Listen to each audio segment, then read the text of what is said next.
Friends, before I begin, let me say this: by the end of this story, you'll be the judge of whether I was right or wrong. But promise me one thing: don't skip a second of this, because what you're about to hear will shock you.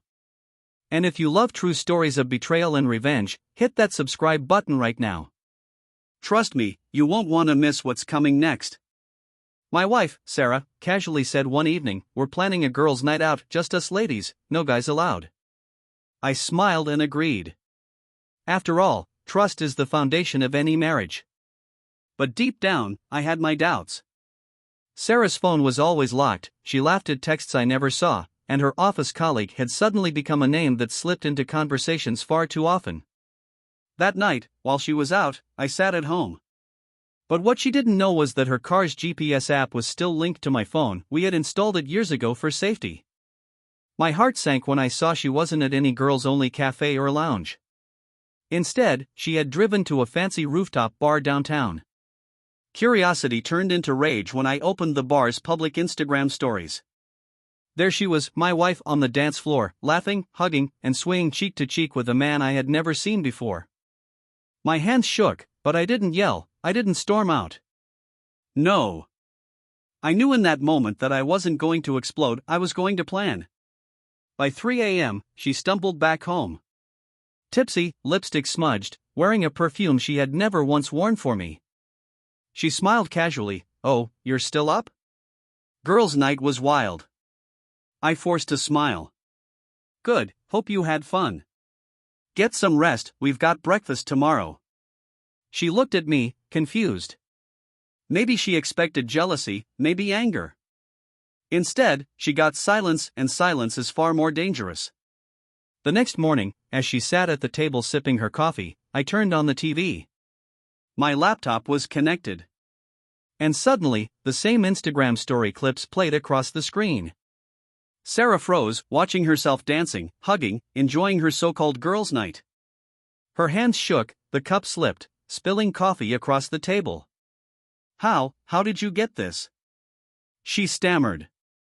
I leaned back, calm, collected. "You said no guys allowed. Looks like you rewrote the definition of girls' night." Her lips trembled. She wanted to argue, maybe to twist it back on me. But before she could, I slid an envelope across the table. Divorce papers. Her eyes widened. No, it wasn't what it looked like. "Please, don't do this." She grabbed my hand, tears rolling down her face. I pulled my hand back slowly. "Sarah, trust, once broken, leaves nothing but pretense. You wanted freedom last night, now you have it. Go enjoy your no-husband-allowed life." She sobbed, pleading, saying it was just fun, just drinks, nothing serious. But I stood up, walked toward the door, and delivered the last words she'd ever hear from me as her husband. "I never wanted perfection, Sarah. I just wanted respect. And you gave that to someone else." And then I walked away. No shouting, no chaos. Just silence, the kind that cuts deeper than any fight ever could. Mid-story hook for audience. Guys, let me ask you, was I right to walk away, or should I have stayed and listened to her excuses? Tell me in the comments. And if you want to hear more stories of betrayal, heartbreak, and revenge just like this, make sure you hit subscribe. Because the next one will shock you even more. 6 months have passed since that night.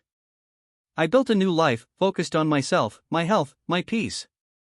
Sarah still emails me sometimes, long apologies, promises to change, desperate pleas for one more chance. I don't reply.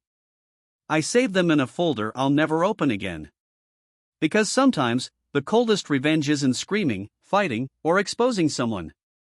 Sometimes, the coldest revenge is walking away, and letting them drown in the silence you leave behind. And friends, that's exactly what I did. So if this story hit you the way it hit me living it, don't forget to subscribe. Because life is full of shocking betrayals, and I'll be sharing more of them right here.